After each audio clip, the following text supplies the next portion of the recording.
Thank you, Mick. And by the way, Steve Spear and I will be talking more on this topic at the end of day 3. Okay, the next speaker is Dr. Stephen Magill, whose primary research area was static code analysis. He was the founder of MuseDev, which was acquired by Sonatype and is now their VP of Product Innovation. So Stephen and I, we have a common love for functional programming languages like Haskell and Clojure, and we got to work together on a variety of projects, including the State of the Software Supply Chain report, where, thanks to Sonatype, we got to explore the dependency update behavior in the Maven ecosystem. So Maven is to Java, as NPM is to JavaScript, gems are to Ruby, and so forth.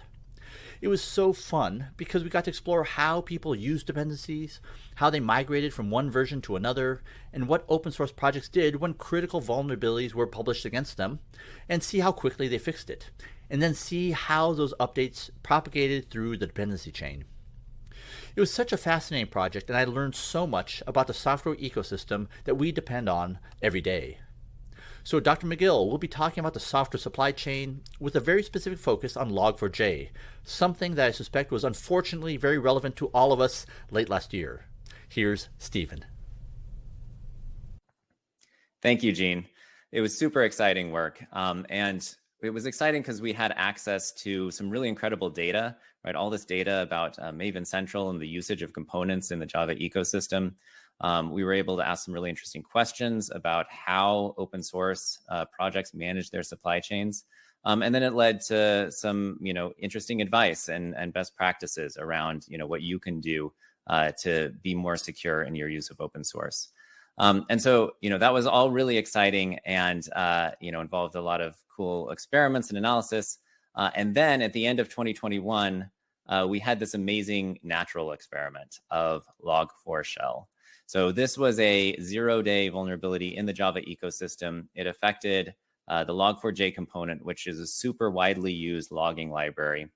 And it really provided this amazing stress test of our ability to manage the software supply chain. And I use the word stress test quite literally because it was a very stressful event.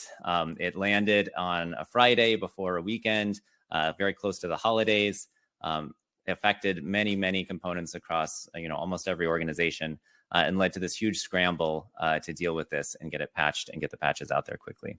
And we'll hear more about what that was actually like on the ground from Paul. Paul's from Morgan Stanley and is going to talk about their experience with log4j. But what I'm going to talk about here is sort of the high level, what did we learn from this experiment? And was it consistent with what we had found so far in the software supply chain research? And so I want to start with the question of, was log4j, this huge event, was it like plate tectonics or quantum mechanics where it changes how we have to think about things? Now we have to throw away, our previous view of the world and how it works. Or is it more like the CERN Large Hadron Collider, the particle accelerator that's doing these advanced physics experiments, but, sort of largely validating the hypotheses that we had about how the world works? And so what we found is that we're in Large Hadron Collider territory, right? So we've seen confirmation of the sorts of effects, the sorts of trends, the sorts of things that are effective that we saw in the software supply chain research. We've seen those manifest in the community's response to log4j. And so I'm going to talk about this. I'm going to talk about 4 different concepts from the reports and how we saw that reflected in the log4j response. So the first is this concept of exemplars and laggards. And this has been there from the very beginning, the work that Gene and I did in 2019, where we discovered that, there's not just sort of a general approach to supply chain management. There's really, a lot of individual approaches. Different teams have different focus areas. Some are very focused on attending to, their dependencies and keeping them up to date. Others not so much. And so we really see the population break down into these clusters. And there's a cluster of exemplars that update very quickly. And then there's laggards that are sort of not attending to their supply chain at the same level. And that's displayed on this graph here. What this is just showing is what percentage of the population updates their dependencies within a certain period of time. So within 20 days of a new version being released or within 30 days, right? And so over at the lower left is those exemplars. They're updating, in tens of days when new versions come out. And then you can see the laggards at the top that are taking months or even years to update their dependencies in some cases. And these are large groups. Each one is 20 to 30% of the population. We see the same thing in the log4j response. And so I'm going to come back to this graph several times, so let me explain it real quick. What you're seeing here is a record of downloads of various versions of log4j from Maven Central. So Sonatype hosts Maven Central, and because of that, we have visibility into what people are downloading, what components are in demand, which ones aren't, which ones are being pulled down, and how that shifts over time. And so we can use that to analyze, what is happening out there in the community in terms of shifting away from certain versions and over to other versions. It's a bit like monitoring COVID by looking at wastewater treatment plants, right? Minus the sewage.